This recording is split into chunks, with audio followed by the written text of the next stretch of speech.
Hello everyone. आज की class के अंदर अपन सीखेंगे कि पॉलीप्रोटिक वीक एसिड या फिर strong acid, strong base, weak acid, weak base, इन सब के पीएच कैसे निकालते हैं। तो टॉपिक वगैरह सब यहाँ पे लिखे हुए हैं। पीएच कैलकुलेशन करेंगे अपन पहले। Strong acid, strong base, weak acid, weak base, polyprotic week acid, weak base, और फिर रिलेशन के बारे में सीखेंगे के ए के बी की क्या होती है एक वीक एसिड या वीक बेस के लिए। तो शुरू करते हैं।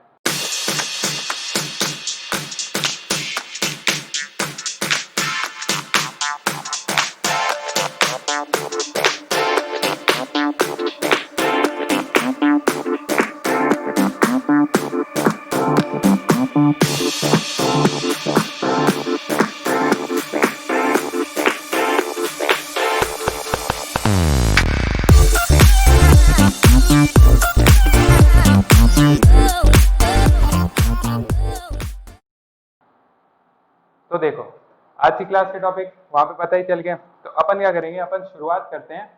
अपन पूरी क्लास के अंदर अपन क्या करेंगे, जो जो सिंपल सिंपल चीजें वो थोड़ी जल्दी करेंगे, और जो जो तरीके के इंपॉर्टेंट क्वेश्चंस बनते हैं एग्जाम के अंदर उन पे अपन स्पेशली ध्यान देके उन्हें सॉल्व करेंगे। ठीक है, तो शुरू करते हैं। देखो, अपन सबसे पहले क्या करेंगे, सबसे पहला काम है भैया पीएच कैलकुलेशन करना है स्ट्रॉन्ग एसिड, स्ट्रॉन्ग बेस का, और फिर वीक एसिड, वीक बेस का करेंगे। तो स्ट्रॉन्ग एसिड से क्या समझते हो? स्ट्रॉन्ग एसिड वो होते हैं या स्ट्रॉन्ग बेस वो होते हैं, स्ट्रॉन्ग जो होंगे ना उनका अल्फा जो होगा ना वो इक्वल टू 1 होगा, या बहुत बहुत 1 के पास। तो ठीक है, टेंस टू 1 यानी कि बहुत 1 ही है, एग्जैक्ट मान सकते हो। ठीक है, तो क्या होगा, ठीक है, ऐसे जैसे कि HCl हो गया, NaOH हो गया। तो ये क्या होता है, इन्हें जैसे ही पानी के अंदर डालते हैं ना तो एक कंप्लीटली डिसोसिएट हो जाते हैं। Na plus ion plus OH ions, अपने आयंस के अंदर ये टूट जाते हैं। ठीक है, इन सैंपल्स को जैसे डालते हैं, जैसे कि HCl को डालूंगा तो ये HCl H प्लस आयंस अपने वैसे पानी के अंदर जाते ही रिलीज कर देगा। तो ये चीजें होती है स्ट्रॉन्ग, जो जाते ही कंप्लीटली डिसोसिएट हो जाए। तो ऐसे हो के पीएच कैसे निकालते हैं? तो पीएच का मतलब तो तुम समझ ही गए। पीएच क्या था, लास्ट क्लास के अंदर मैंने पीएच बताया था। पीएच क्या होता है? पीएच का मतलब होता है, पी का क्या मतलब है, पी के आगे जो भी चीज लगा दोगे ना उसका माइनस लॉग वो हो जाता है। ठीक है, तो पीएच क्या होता है? पीएच होता है minus log of concentration of H plus. तो ये हो गया पीएच। तो पीएच अपन को निकालना है, तो अपन क्या करेंगे, सिंपल सा क्वेश्चन करके देख लेते हैं। मान लो कि अपन को दिया हुआ है 0.1 मोलर HCl दिया हुआ है। ठीक है, और कितना, 1 लीटर 0.1 मोलर HCl दे रखा है। थोड़ा सा अच्छा लेवल का सवाल करते हैं, एक काम करते हैं, 0.1 मोलर HCl दिया हुआ है अपन को 1 लीटर। ठीक है, एग्जाम्पल, प्लस 0.2 मोलर H2SO4 दे रखा है। ये कितना मान लो, ये भी मान लो 1 लीटर मान लो। ठीक है, तो अब बताओ, find the concentration of H plus ions की कॉन्सेंट्रेशन कितनी होगी, पहला पार्ट। दूसरा part, find the pH of the solution. इन दोनों को मिक्स किया तो पीएच कितनी आएगी वो निकालना है। सारे क्वेश्चन अपन अच्छे लेवल के ही करेंगे। ठीक है, और सिंपल अच्छे दोनों मिला के, मतलब पूरा सोच समझ के काम करेंगे। ठीक है, क्वेश्चन ये है, जल्दी से कॉपी के अंदर लिखो। अगर ये भी नहीं समझे तो मैं थोड़ा हिंट दे देता हूँ। हिंट ये है कि जैसे ये स्ट्रॉन्ग एसिड है तो ये क्या होगा, कंप्लीटली डिसोसिएट हो जाता है। तो HCl अपना क्या होगा, H plus plus Cl minus. तो इसके जितने मोल होंगे, 0.1 मोलर है, 1 लीटर है, तो यानी कि 0.1 मोल है इसके इनिशियली। ठीक है, और इनिशियली इसके 0, इसके 0। इक्विलिब्रियम पे क्या होगा, मतलब आफ्टर सर्टेन टाइम। तो इस केस के अंदर क्या होगा, यहाँ पे इसके 0 मोल बचेंगे और यहाँ पे 0.1 मोल, 0.1 मोल। जब रिएक्शन पूरी तरह कंप्लीट हो जाएगी, ठीक है, 0.1 मोल, 0.1 मोल। अब इसका पीएच कैसे निकलेगा? अगर सिर्फ यही होता, सिर्फ HCl का पीएच निकालना होता, तब कैसे निकलता? HCl का पीएच निकल जाता। कॉन्सेंट्रेशन ऑफ H प्लस क्या होती है इस केस के अंदर, अगर सिर्फ अपन ने ये वाला सेकंड वाला पार्ट नहीं दिया होता, ये वाला पार्ट है ना अभी मान लो नहीं दिया हुआ। ठीक है, तो अगर ये नहीं दिया होता तो कॉन्सेंट्रेशन ऑफ H प्लस कितनी निकल जाती? कॉन्सेंट्रेशन ऑफ H प्लस 0.1 मोल, और अपने पास कितना लीटर सॉल्यूशन है? सॉल्यूशन अपना कितना हो गया, 1 लीटर सॉल्यूशन दिया हुआ है तो डिवाइडेड बाय 1 लीटर, तो अपनी कॉन्सेंट्रेशन आ गई 0.1 कॉन्सेंट्रेशन आ गई अपनी। तो अब पीएच क्या हो जाता, pH is equal to minus log concentration of H plus, यानी कि 10 की पावर -1। अब लॉग के अंदर पता ही होता है ये पावर आगे मल्टीपल आ जाती है, तो -1 into minus minus minus plus, और लॉग का मतलब होता है बेस 10, तो लॉग 10 की वैल्यू तो पता ही है 1, तो पीएच इसकी कितनी आ गई, 1 आ गई। सिमिलरली अब तुम ट्राई करो, जब ये दोनों मिक्सचर दिए हुए थे तब उस केस के अंदर क्या होगा, जल्दी से ट्राई करो, जल्दी ट्राई करो यार, वीडियो पॉज करके, सिर्फ देखो मत, तुम्हारे लिए इतना आसान हिंट वगैरह सब देता हूं मैं, तो सॉल्व करो, ठीक है। तो अब देखो मैं करके दिखाता हूँ। अब अपन को क्या करना है, दो रिएक्शन हुई होंगी, ठीक है। पहली रिएक्शन HCl से H plus plus Cl minus, ठीक है। दूसरी रिएक्शन H2SO4 से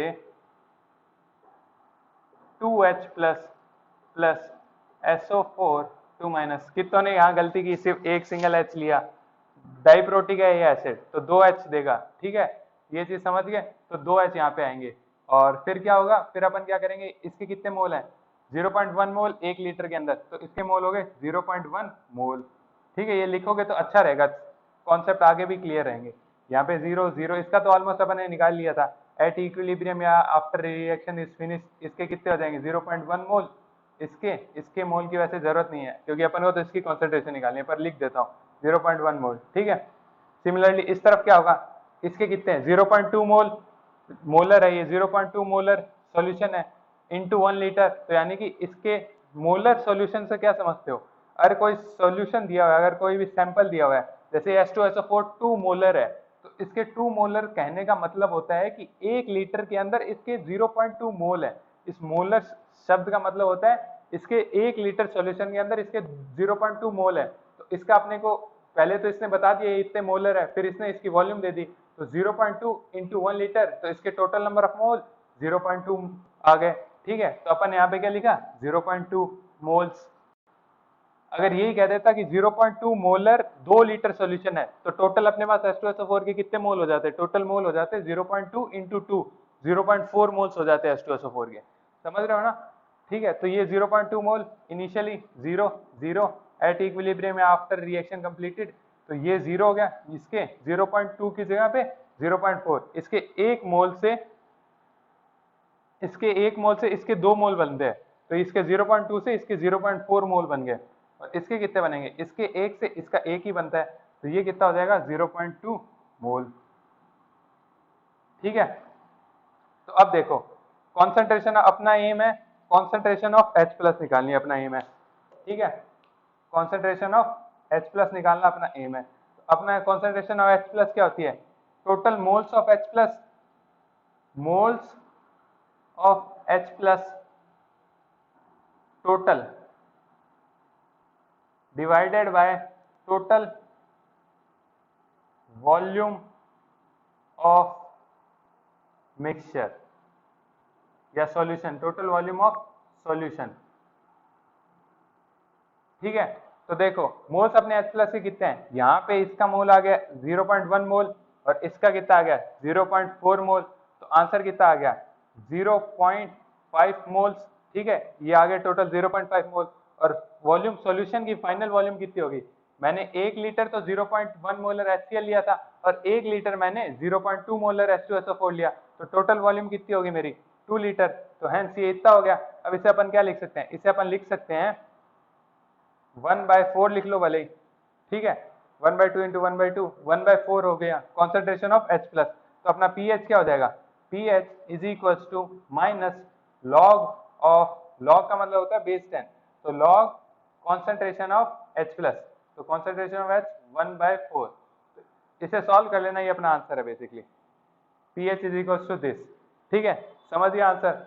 और अगर और करना है तो अपन कर सकते हैं आगे, मैं बाद में बता दूंगा इसे। और अगर तुम्हें बेसिक वैल्यू भी लिखनी है तो तुम लिख सकते हो, log 2 की वैल्यू होती है, log 2 की वैल्यू होती है 0.3 कुछ होती है, ठीक है, तो उससे अपन सॉल्व कर सकते हैं, ठीक है। मैथ्स की अपन एक्स्ट्रा क्लास, मतलब मैथ्स की क्लास भी शुरू कर रहे हैं, तो उसके अंदर लॉग ही शुरू करूंगा, तो वहां से पढ़ लेना अगर तुम्हें और पढ़ना हो तो लॉग वगैरह के बारे में, ठीक है। तो ये अपना क्वेश्चन हो गया। देखा कितने बढ़िया तरीके से ये क्वेश्चन समझ में आया, सारा कुछ इससे क्लियर हो गया कि दो अगर सॉल्यूशन दिए हों। अब कुछ लोगों के मन में डाउट आएगा कि भैया आपने कॉमन आयन क्यों नहीं लगाया। कॉमन आयन तभी लगता है जब एक स्ट्रांग हो और दूसरा वीक हो, तभी लगता है कॉमन आयन। जब दोनों स्ट्रांग हो ना तब कॉमन आयन नहीं लगाएंगे, तब तो दोनों फुल्ली अपना अपना जितने होंगे मोल्स H+ के वो रिलीज कर देंगे। अब देखो, अब अपन अगली चीज करते हैं। स्ट्रॉन्ग एसिड का समझिए, स्ट्रॉन्ग एसिड का पीएच कैसे निकालते हैं। अब अपन क्या करते हैं, वीक एसिड का पीएच कैसे निकालते हैं। तो वीक एसिड का पीएच मान लो, कुछ भी मान लो, सबसे कॉमन अपन मान लेते हैं CH3COOH, CH3COOH। ये अब देखो यहाँ पे साइन कैसा, यहाँ पे पूरा साइन रिवर्सेबल रिएक्शन का, तो ये हो गया CH3COO माइनस प्लस H+। तुम में से जाओ ना तो तुम ये सॉल्व भी कर सकते हो, मैंने पिछली क्लास के अंदर करके दिखाया। अपन इसका कुछ अल्फा मानेंगे वीक एसिड का वगैरह वगैरह, और अगर नहीं करना तो अभी मैं करके दिखा देता हूँ। तो ऐसे मानते हैं कि कुछ भी क्वेश्चन बना लो। एग्जाम्पल, अपन को दिया था 0.1 मोलर CH3COOH और 0.1 मोलर CH3COOH 1 लीटर सॉल्यूशन, ठीक है। और अपन को क्या कहा कि फिर इसका KI वो देंगे, आयोनाइजेशन कांस्टेंट क्या होता है CH3COOH का, वो देंगे। वो मान लेते हैं कुछ भी अपन 10 की पावर -10 मान लो, ठीक है। 10 की पावर -10 CH3COOH का ये अपन ने डिसोसिएशन आयोनाइजेशन कांस्टेंट मान लिया, ठीक है। तो अब अपन इससे क्वेश्चन सॉल्व करके देखते हैं। तो अपन क्या करेंगे, यहाँ पे इसकी इनिशियली कितने मोल होंगे, 0.1 मोलर है, CH3COH 1 लीटर है, तो यानी कि 0.1 मोल अपने पास CH3COH के आ गए। तो इनिशियली इन दोनों के 0 एट इक्विलिब्रियम, क्या होगा, ये कुछ टूट जाएगा, तो 0.1 माइनस 0.1 इंटू एल्फा, ठीक है। और ये कितना हो जाएगा, ये कुछ हो जाएगा 0.1 इंटू एल्फा, 0.1 इंटू एल्फा, ठीक है। तो concentration of H+ at equilibrium कितनी आ जाएगी, कॉन्सेंट्रेशन ऑफ H+ आ जाएगी 0.1 इंटू एल्फा, ठीक है। ये अपनी कॉन्सेंट्रेशन आ गई। वॉल्यूम अपन ने 1 लीटर ही लिया है, तो चाहो तो तुम 1 से डिवाइड कर सकते हो, ठीक है। तो ये अपनी आ गई कॉन्सेंट्रेशन ऑफ H+। अब अपन क्या करेंगे, अब अपन करेंगे पीएच कितना होगा। अब अल्फा और ये अपने को अल्फा और इनके बीच में के के बीच का रिलेशन पता करते हैं। तो देखो, कल की क्लास के अंदर मैंने क्या बताया था, के होता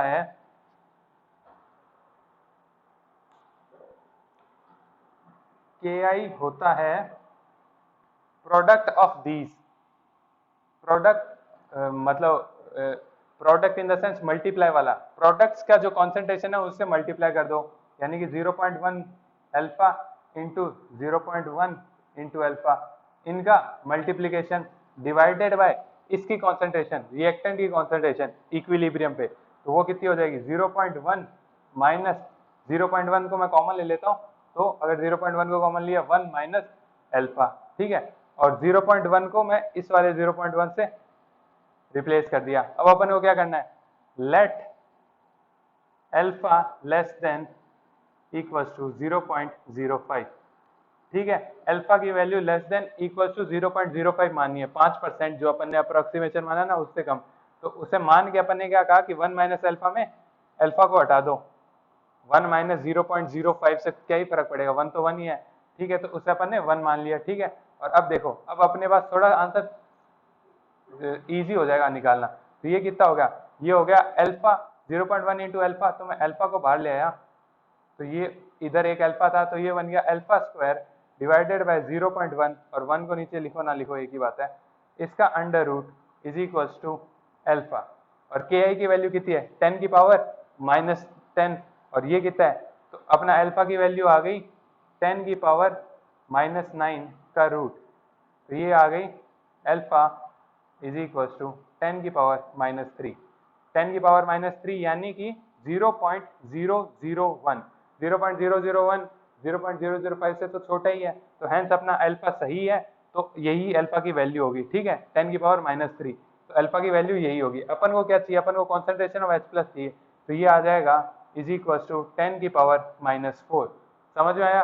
और अब पीएच निकालेंगे, पीएच क्या होता है, pH is equal to minus log base 10, ये लॉग लिखते हैं ना उसका मतलब ये होता है बेस 10, इसे लिखो ना लिखो 10 को कोई फर्क नहीं पड़ता, ठीक है। अगर मैं नहीं भी लिखूं तो लॉग लिखा है ना, तो इसका मतलब यही होता है बेस 10। तो ये हो गया into concentration of H plus 10 की पावर -4, ये लिखा, ये पावर मेरी बाहर आ गई, तो ये हो गया -4 इंटू -4 और log 10 to 10, ये हो गई वैल्यू 1।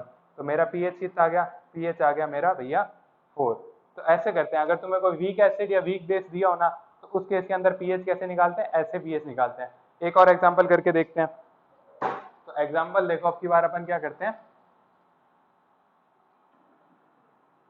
जनरल सा पॉइंट भी एक तरह से। किन किन को पता है कि हाइड्रोजन बेसिक होती है नेचर के अंदर, अभी बताता हूं। देखो, मान लो कि अपन ने हाइड्रोजन ली, अब की बार हाइड्रोजन क्या होती है, NH2 NH2 NH2 NH2, ये अपन ने वाटर के अंदर डाली, ठीक है, सब एक्वस मीडियम के अंदर डालेंगे, तो ये क्या होगा, NH2 NH3 plus plus OH minus. अगर इसे समझना थोड़ा और अच्छे से, तो यहाँ पे मैंने एक H2O लिया, तो ये हाइड्रोजन क्या करेगी, ये हाइड्रोजन इसका एक H ले लेगी, तो इसके पास बचेगा माइनस, और ये खुद क्या कर लेगा, CNH3 प्लस कर लेगा, तो ये एक मॉलिक्यूल ले लेता है। तो हाइड्रोजन एक तरह से बेस का काम करती है, ये OH माइनस वाटर से रिलीज करवा देती है, खुद OH माइनस रिलीज नहीं करती, लेकिन वाटर से OH माइनस रिलीज करा दी, तो ये भी बेसिक हो गई। तो अब देखो, अब इस केस के अंदर सेम सा क्वेश्चन मान लेते हैं कि 0.1 मोलर हाइड्रोजन,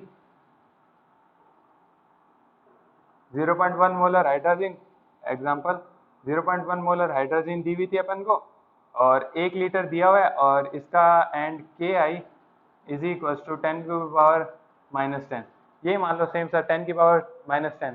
तो इस केस के अंदर क्या होगा, क्वेश्चन निकाल, क्वेश्चन सॉल्व करो जल्दी से, कॉपी के अंदर सॉल्व करो, फिर आंसर बताओ जल्दी से, वीडियो पॉज करके आंसर बताओ। तो देखो किन किन का आंसर आया, pH इज इक्वल्स टू 4, किन किन का आंसर है, सही सही बताओ। जिन जिन का answer pH is equals to 4 आया ना, वो बिल्कुल गलत है, अभी मैं बताता हूँ कैसे।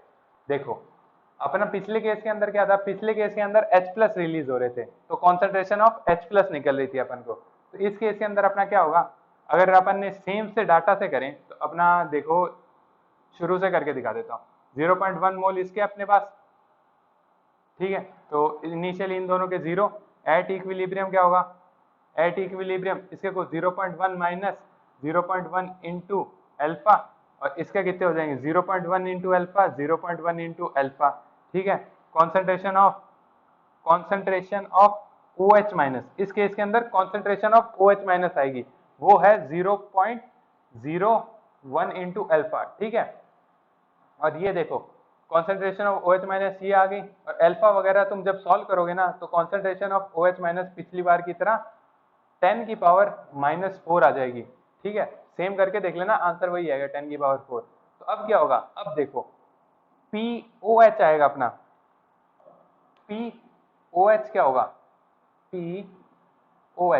POH की वैल्यू आ जाएगी 4, तो POH की वैल्यू आ गई 4, लेकिन अपन को तो चाहिए भैया pH की वैल्यू क्या है, तो pH और POH के बीच का रिलेशन होता है at a particular temperature that is at T बराबर 25 degree celsius, pH plus POH is equals to 14, pH plus POH 14 के बराबर होता है।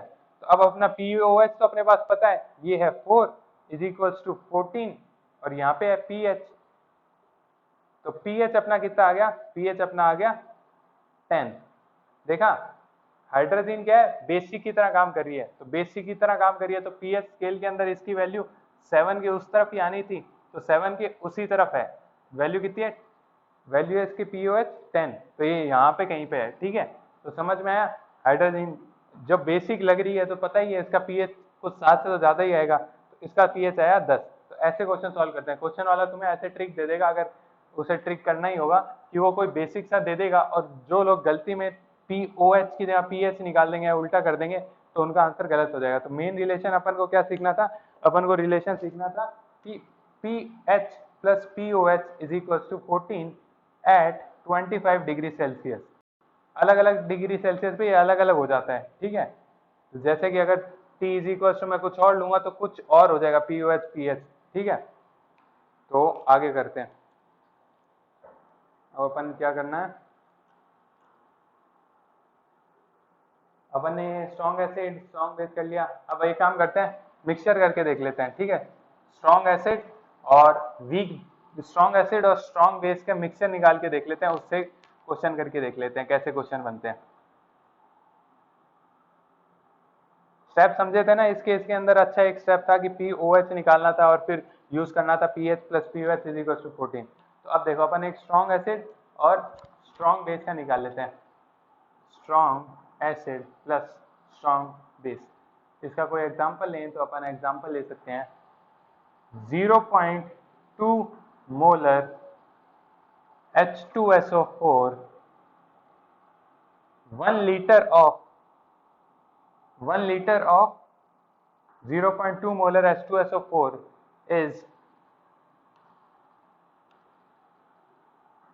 mixed with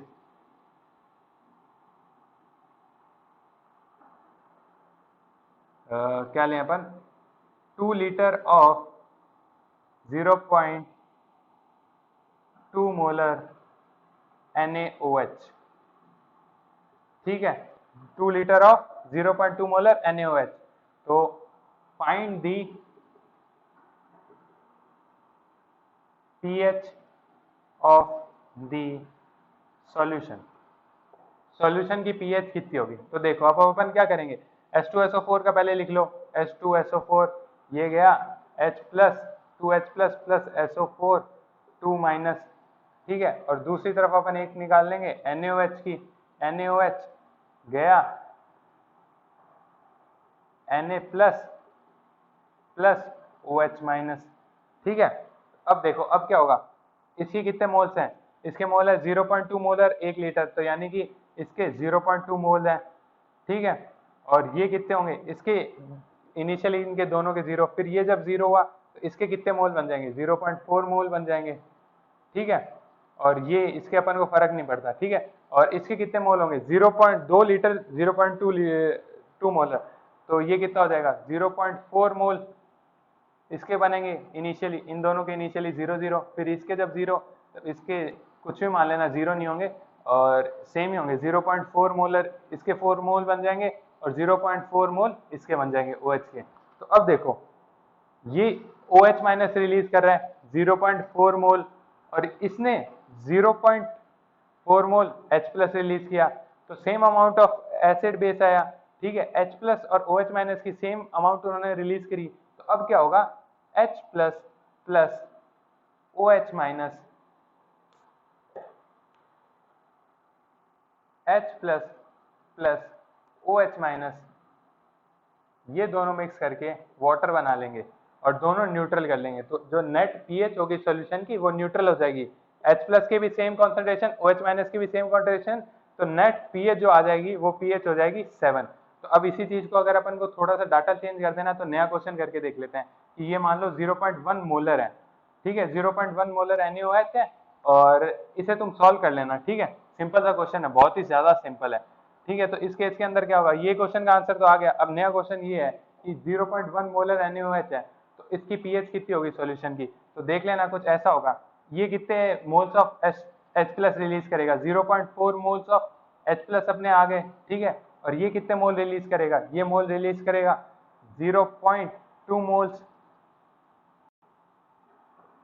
0.2 moles of OH minus, तो H प्लस के मोल कितने बच जाएंगे, इन दोनों की रिएक्शन के बाद 0.2 मोल्स ऑफ H प्लस बन जाएंगे, तो उससे जो सॉल्यूशन का पीएच निकलेगा ना वो निकाल लेना। अब देखो 0.2 मोल H प्लस बच गया, तो ये क्या हो जाएगा, कॉन्सेंट्रेशन ऑफ H प्लस कितनी हो जाएगी, कॉन्सेंट्रेशन ऑफ H प्लस, मोल कितने बचे 0.2, टोटल सॉल्यूशन की वॉल्यूम कितनी है, 2 लीटर इसकी 1 लीटर इसकी, तो 3 लीटर, तो इससे अपना p concentration of H plus आ गया, पीएच निकाल लेना फिर यहाँ से minus log concentration of this, ठीक है, समझ गए। ज्यादा तेज तो नहीं है, बहुत ही सिंपल सिंपल से क्वेश्चन करा रहा हूँ और बहुत ही अच्छे अच्छे लेवल के क्वेश्चन है सारे के सारे, ऐसा कुछ भी नहीं है कि कुछ भी कहीं पे भी काटे हैं, 2-3 क्वेश्चन मिला मिला के अच्छे अच्छे लेवल के सिंपल क्वेश्चन बना रहा हूँ मैं, ठीक है। तो अपन ने क्या कर लिया, अपन ने मिक्सचर कर लिया। अब मिक्सचर के अंदर अपन ने कौन कौन से कर लिए, स्ट्रॉन्ग एसिड और स्ट्रॉन्ग बेस का मिक्सचर कर लिया। अब अपन क्या करते हैं, strong acid plus weak acid, इनका मिक्सचर कैसा होगा, सिंपल सा है बहुत ही। देखो क्या होगा, अगर मान लेते हैं कोई भी एग्जांपल अगर अपन को लेना है तो कुछ ऐसा मान लेते हैं HCl 0.1 मोलर HCl की 1 लीटर लिया और प्लस अपन ने किया 0.1 मोलर CH3COOH का 1 लीटर और उसका KI कुछ दिया है 10⁻⁻10। ठीक है, तो इस केस के अंदर क्या होगा, इस केस के अंदर जब भी स्ट्रॉन्ग एसिड और वीक एसिड के दिखे ना तब क्या होता है, कॉमन आयन इफेक्ट लग जाता है और जो ये वाली इसकी जो कॉन्सेंट्रेशन होती है ना, ये जितने H प्लस कॉन्ट्रीब्यूट कर रहा होगा ये क्या करेगा, ये ऐसे आके इसकी अगर रिएक्शन अपन देखें पानी के अंदर तो CH3COO minus plus H plus, ठीक है, ये कुछ H प्लस कॉन्ट्रीब्यूट करेगा और ये अपना भाई साहब direct H plus plus Cl minus, तो इसके H प्लस की कॉन्सेंट्रेशन कितनी होगी, 0.1 मोल रिलीज करेगा ये और इसके H प्लस की कॉन्सेंट्रेशन कुछ कम होगी, यानी कि अगर अपन को देखनी है तो वो होगी कुछ 0.1 इंटू इसका अल्फा। ठीक है, तो इसके मोल्स के अपन कॉन्सेंट्रेशन को मतलब इसके H प्लस की कॉन्सेंट्रेशन को नेग्लिजिबल सा मान लेते हैं क्योंकि ये डोमिनेट करेगा और आयन कॉमन आयन इफेक्ट भी लगेगा तो और कम कर देगा। तो उस केस के अंदर क्या होता है, जो ये पीएच निकालेगा ना इस पूरे सॉल्यूशन की जो पीएच निकालनी हुई वो अपन इसी से निकाल लेंगे। तो अपन क्या कहेंगे, इसने कितने मोल कंट्रीब्यूट करे 0.1, तो अपन कैसे सॉल्व करेंगे क्वेश्चन को, अपन कहेंगे भैया concentration of H plus is equals to total moles of H plus, वो अपन इसी को मान लेंगे 0.1 मोल डिवाइडेड बाय टोटल वॉल्यूम, इसका 1 लीटर इसका 1 लीटर तो 2 लीटर, तो इससे अपनी H प्लस की कॉन्सेंट्रेशन पता चली और इसी से पीएच निकालेंगे। सिंपल से क्वेश्चन होते हैं। ठीक है, तो ये अपन ने कर लिया स्ट्रॉन्ग एसिड और स्ट्रॉन्ग एसिड और वीक एसिड का। सेम ऐसे ही स्ट्रॉन्ग वीक एसिड और वीक बेस के भी हो जाएंगे। ठीक है, तो अब अपन क्या करते हैं, अब अपन आगे का देखते हैं। तो आगे अपन को क्या करना है, मिक्सचर अपन ने कर लिया। मिक्सचर अब एक स्ट्रॉन्ग एसिड स्ट्रॉन्ग बेस, और अगर मिक्सचर तुम्हें करना है वैसे ये शायद ही कोई तुमसे पूछे, strong acid plus weak base. अब देखो अच्छा क्वेश्चन करके दिखा रहा हूँ, अच्छा मिक्सचर है, मतलब strong acid plus weak base, मान लो कुछ भी मान लो, दो एग्जांपल लेता हूँ। HCl मान लो अपना स्ट्रॉन्ग एसिड, तो एग्जांपल लिखो 0.1 मोलर HCl और इसका कितना 1 लीटर मान लिया, प्लस वीक एसिड अपन हाइड्रोजन मान लेते हैं तो 0.1 मोलर NH2 0.1 मोलर और इसका कितना लीटर, 1 लीटर इसका दिया हुआ है और इसका अल्फा कुछ 10⁻⁻10 ही मान लो, अलग अलग होते हैं पर होते कम ही है तो इसलिए अपन कुछ ही मान सकते हैं, तो 10⁻⁻10 मान लो। तो अब बताओ find the pH of net solution. ठीक है, जो ये क्वेश्चन करेगा ना मान लूंगा उसके अंदर अच्छा दिमाग है, क्योंकि इसके अंदर सिंपल से तरीके से नहीं होगा, कल की क्लास से कॉन्सेप्ट लगेगा जो मैंने बहुत बताया था कि कैसे जो अपना जो ये होता है क्या कहते हैं इक्विलिब्रियम में आगे फॉरवर्ड रिएक्शन फॉरवर्ड जाती है, रिएक्शन बैकवर्ड जाती है, कैसे इफेक्ट करता है वो प्रोडक्ट की कॉन्सेंट्रेशन पे या रिएक्टेंट की कॉन्सेंट्रेशन पे, वो कैसे फर्क करता है, तो वो सब सीखेंगे। तो अब देखो इसे सॉल्व करने का तरीका बताता हूँ।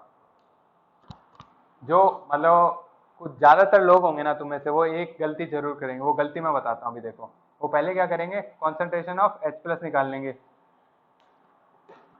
कॉन्सेंट्रेशन ऑफ H प्लस निकाल लेंगे, फिर कॉन्सेंट्रेशन ऑफ OH माइनस निकाल लेंगे। किन किन ने ये किया कि पहले कॉन्सेंट्रेशन ऑफ H प्लस निकाल ली, फिर कॉन्सेंट्रेशन ऑफ OH माइनस निकाल ली, फिर उससे कहा कि जितना बचेगा उससे मैं निकाल लूंगा। तो जिन्होंने ये तरीका यूज किया वो कुछ हद तक गलत है, तो देख लो एक बार थोड़ा, फिर आगे वापस से सॉल्व कर लेना, मैं बता देता हूँ। तो ये देखो कितना है 0.1 मोलर H प्लस HCl, तो इससे कितने मोल H प्लस के निकलेंगे, H प्लस के कितने मोल निकालेगा ये, रफली क्या ऐसे ही देख सकते हैं, 0.1 मोलर है 1 लीटर है, इसके 1 मोल से उसका भी 1 मोल बनेगा, तो इसके कितने मोल हैं 0.1 मोल है, तो H प्लस के भी कितने 0.1 मोल निकलेंगे। तो अपने H प्लस के मोल आ गए 0.1 मोल। तो अब देखो H प्लस के मोल आ गए 0.1 मोल। ठीक है, और जो अपनी OH माइनस के जो मोल होंगे, तो OH माइनस के मोल तुम लोग कहोगे, अगर इसको अपन पूरी तरह डिसोसिएट करता हूँ मानते तो इसके कुछ मोल निकलने थे, 0.1 मोल निकलने थे। लेकिन तुम क्या कहोगे कि सिंस ये भैया थोड़ा वीक है अपना बेस, तो ये क्या करेगा 0.1 इंटू अल्फा कुछ करेगा, और अल्फा की वैल्यू अपन को पता है, तो सॉल्यूशन जो नेट होगा ना वो कुछ एसिडिक हो जाएगा। तो किन किन को लगता है नेट सॉल्यूशन कि ऑप्शन दे रहा हूं, पहला नेट सॉल्यूशन जो होगा वो एसिडिक होगा, बी पार्ट वो बेसिक होगा, सी पार्ट न्यूट्रल होगा, या डी पार्ट ब्लास्ट हो जाएगा, एक्सप्लोड हो जाएगा। ठीक है,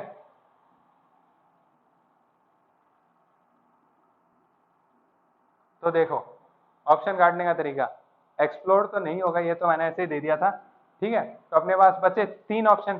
तो अब देखो इसके अंदर कौन कौन से ऑप्शन होंगे, सॉल्व कर लिया ना तुम लोगों के पास आंसर है ना, देखो तुम्हें हिंट भी दे दिया, अब तो 3 है, 3 में से कोई भी एक तुक्का मार लो। तो अब देखो यहाँ पे, अब देखो 0.1 मोलर ये कुछ 0.1 इंटू अल्फा रिलीज कर रहा है। अगर ये 0.1 पूरा पूरा रिलीज कर दे तो अपना सोल्यूशन न्यूट्रल हो जाता, लेकिन ये है वीक बेस, तो ये कुछ 0.1 इंटू अल्फा रिलीज करेगा, तो यानी कि अपना सॉल्यूशन जो है थोड़ा सा एसिडिक होगा। किन किन को ये लगता है, जिन जिन को लगता है उनका आंसर बिल्कुल गलत है। तो देखो अब मैं बताता हूँ क्या होगा। कल मैंने बहुत ज्यादा समय खपाया था एक चीज पे, जो चीज क्या थी, वो थी कि अगर मान लो मेरा कुछ एक रिएक्टेंट है, यानी कि कुछ AB, ठीक है, ये रिवर्सिबल रिएक्शन है, A प्लस B, ये मेरे हो गए प्रोडक्ट, ये मेरा हो गया रिएक्टेंट। तो अगर ये कुछ इसकी कॉन्सेंट्रेशन बनती जाएगी इन दोनों की, ठीक है, और इक्विलिब्रियम पे इसकी भी कुछ कांस्टेंट, कुछ मोल इसके होंगे, कुछ इन दोनों के मोल होंगे। तो अगर मैं इसके मोल हटाता जाऊंगा तो इक्विलिब्रियम और शिफ्ट होता जाएगा, और इसकी जो कॉन्सेंट्रेशन है ना ये पहले पूरी थी, तो ये कॉन्सेंट्रेशन कुछ कम होती जाएगी, और इसकी कॉन्सेंट्रेशन भी कुछ बढ़ती जाएगी, और इसकी कॉन्सेंट्रेशन कुछ बढ़ती जाएगी।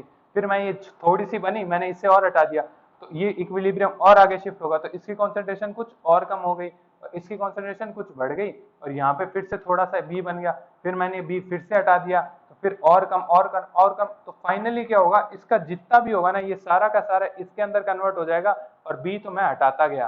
ठीक है, तो बी मैं हटाता गया, तो यही चीज यहाँ पे होती है।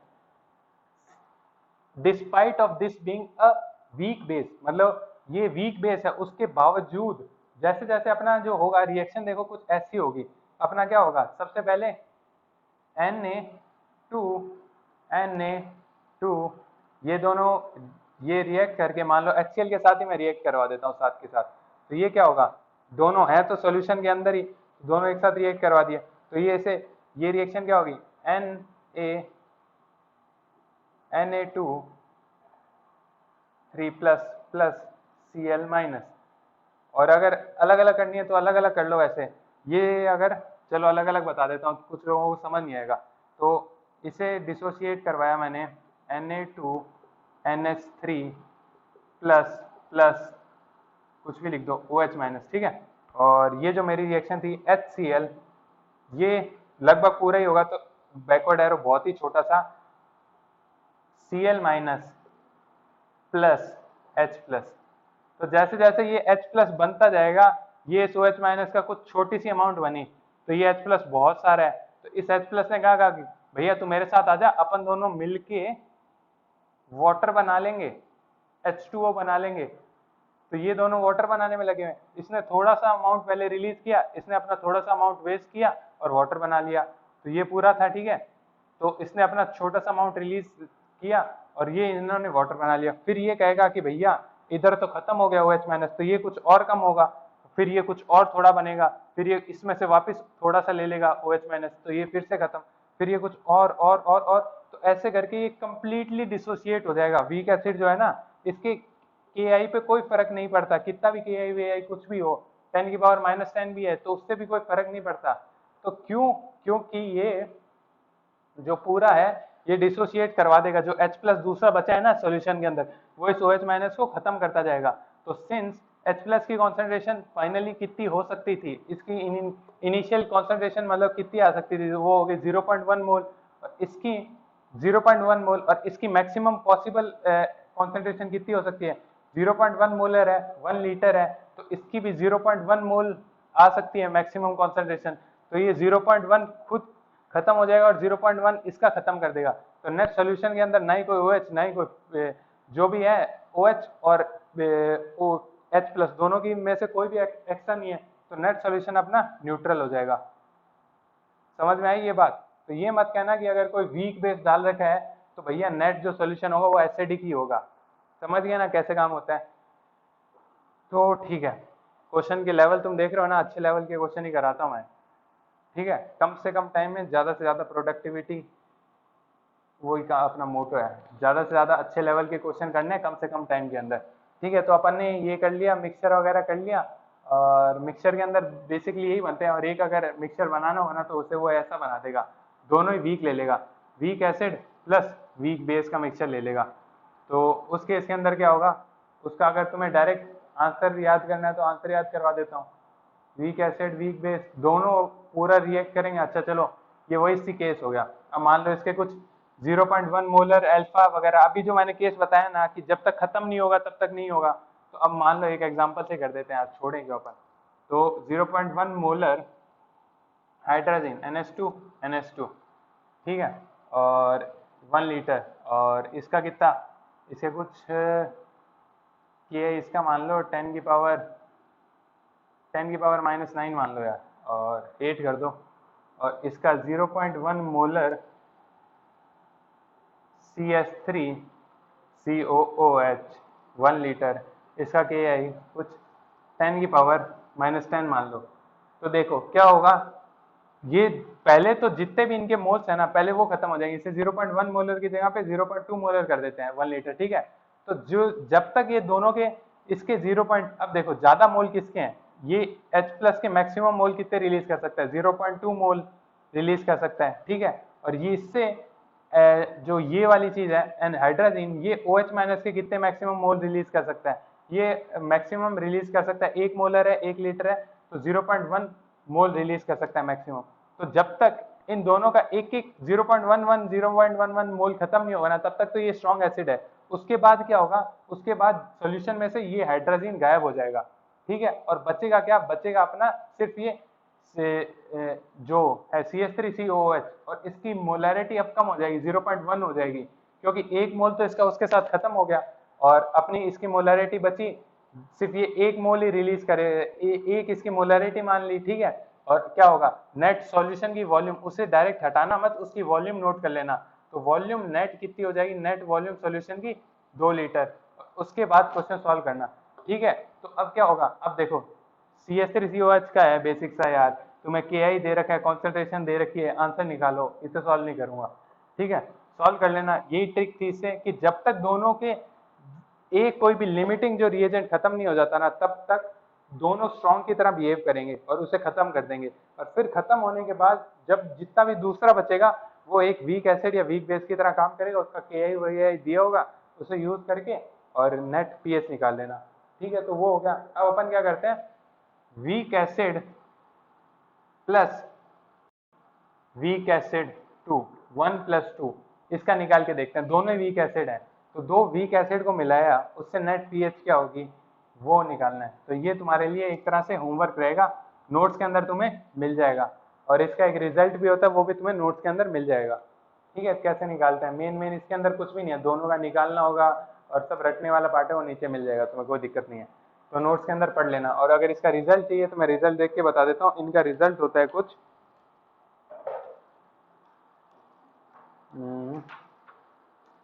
तो जो इनका रिजल्ट होता है ना वो होता है concentration of H plus is equals to K1C1 plus K2C2।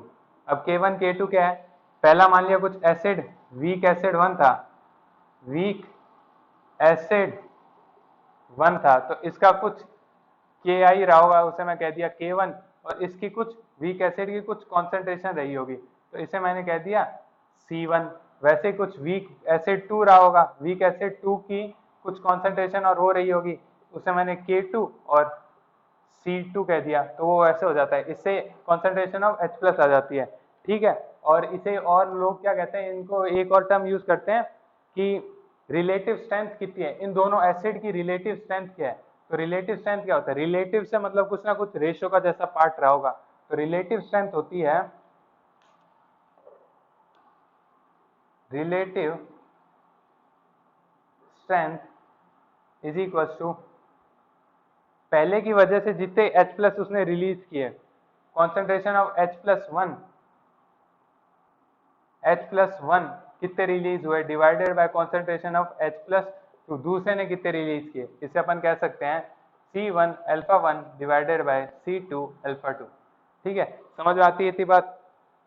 तो मेन तो यही था याद करने का। और अगर तुम्हें इससे ऐसे समझना है तो इससे भी ऐड कर सकते हो, root K1 C1 divided by root K2 C2। और ठीक है, तो बस यही था बेसिकली। ठीक है, याद करने वाली चीजें यार, जहाँ समझने की कोई बात ही नहीं है वहाँ पे क्या ही कर सकते हैं, ये सब याद करना है। नीचे तरीका देख लेना।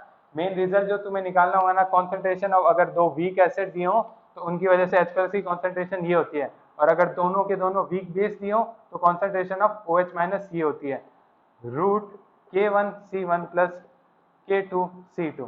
ठीक है, समझ में आती है बात। अब देखो, अब अपन आगे करते हैं। अपने पास क्या बचा, पॉलीप्रोटिक की week acid weak base polyprotic कैसे करते हैं, तो वो देखते हैं।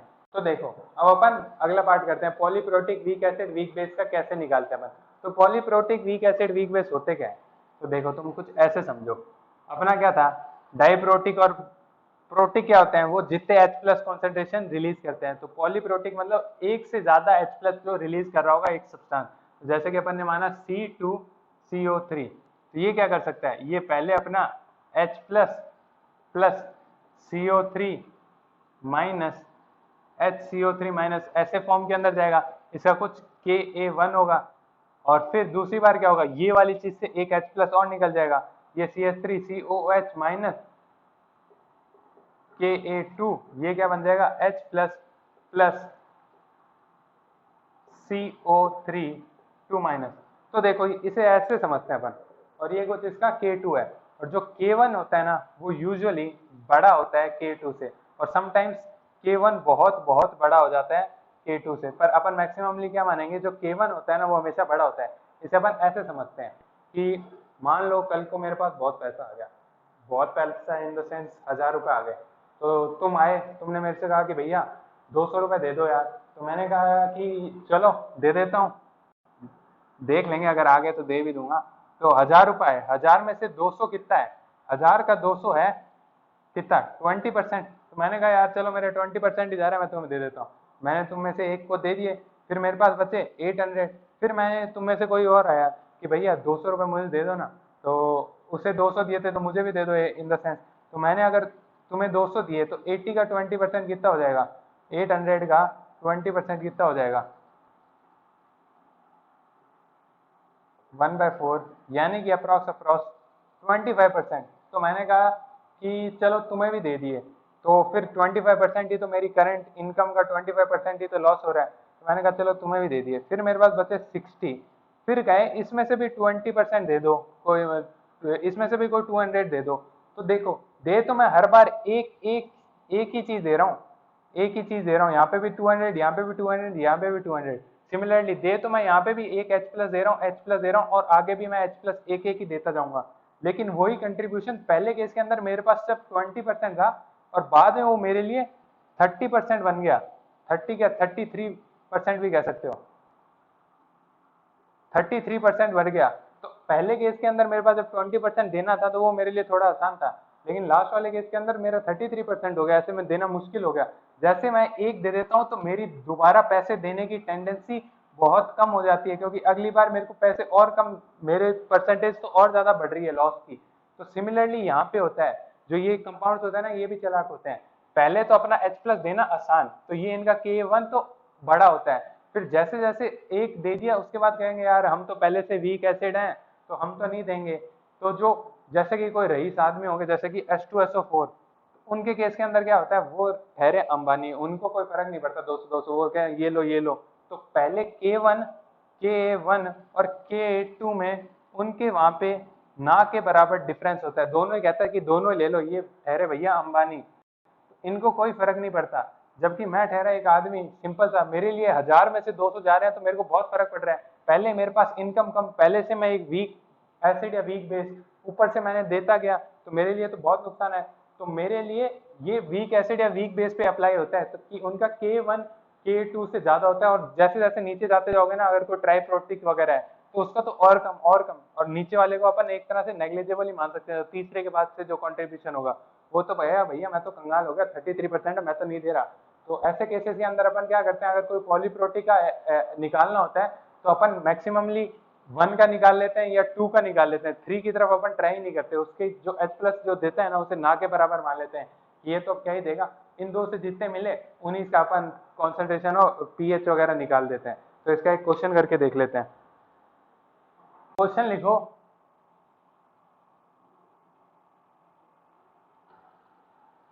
एग्जाम्पल 0.1 मोलर क्या लें अपन, CH3 COOH, या CH3 COOH से अच्छा रहेगा, डाइप्रोटिक है ना, तो H2 CO3, ठीक है।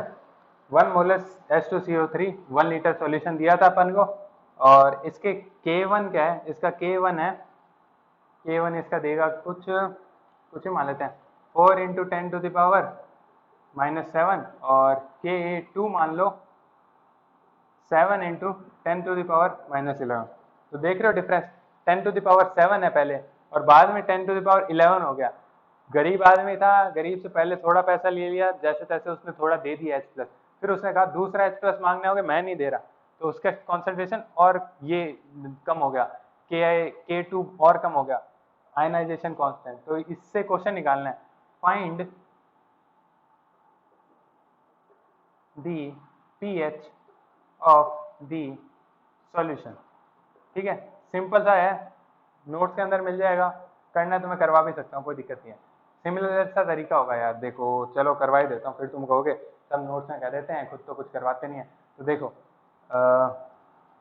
H2S, ये H2CO3 डिसोशिएट हुआ H+ प्लस CO3 -H, ठीक है। फिर ये आगे HCO3 माइनस डिसोशिएट हुआ H+ प्लस CO3 2 माइनस, ठीक है। इसका कुछ K अपन को दे रखा है, K1 मान लिए इसे K2, ठीक है। तो इनिशियली इसके कितने मोल्स हैं, 0.1 मोलर 1 लीटर, तो 1 मोल, तो 0.1 मोल, 0.1 मोल इसका आ गया।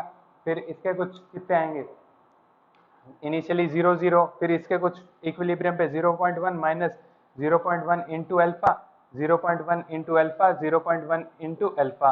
फिर ये क्या होगा, 0.1 इंटू अल्फा यहाँ पे आ गया, सेम ही है, सेम लिक्विड के अंदर पड़े हैं, तो इसके मोल और इसके मोल एक ही बात है। तो ये हो गया 0.1 मोल इंटू अल्फा। इसके इनिशियली इस रिएक्शन के लिए अपन मान लेते हैं इनिशियली 0 फिर क्या होगा, टाइम कुछ t के बाद ये हो जाएगा 0.1 इंटू 0.1 अल्फा इंटू बीटा, इसका कुछ कॉन्सेंट्रेशन का कोफिशिएंट बीटा मान लिया, तो ये हो गया 0.1 alpha minus 0.1 alpha into beta, इसका कुछ कांस्टेंट जो है अल्फा, डिसोसिएशन कांस्टेंट, इसका कुछ बी मान लिया, बीटा मान लिया। तो इसके कितने मोल बनेंगे, इसके बनेंगे 0.1 अल्फा इंटू बीटा, और इसके 0.1, इससे फर्क नहीं पड़ता, कुछ भी मान लो, ठीक है। तो कुछ भी मान लो, तो मेन जो चीज है ये चीज और इसके मोल दोनों है तो सेम ही बात, तो अपन क्या करेंगे, इसको और इसको सेम कर देंगे। तो यहाँ पे भी प्लस 0.1 इंटू अल्फा बीटा, और इसके अंदर भी ऐड कर देंगे 0.1 इंटू अल्फा। तो इतने मोल्स ऑफ H+ आ गए अपने पास, मोल्स ऑफ H+ आ गए भैया।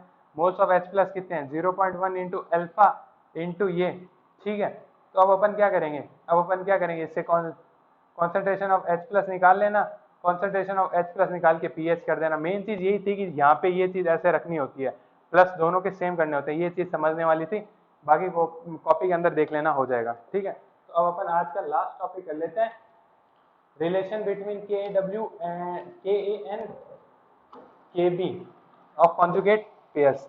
तो देखो वैसे तो मैं लगभग ये अभी बता ही चुका हूँ, एक रिलेशन तो अपन ने यूज कर ही ली, पर फिर भी मैं बता ही देता हूँ।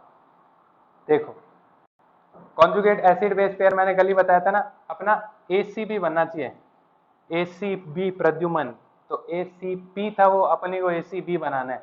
तो एसिड का होता है एक कॉन्जुगेट बेस, ठीक है। एसिड का कुछ कॉन्जुगेट एसिड नहीं होता, एसिड का होता है कॉन्जुगेट बेस, ठीक है। ACB बनाना होता है।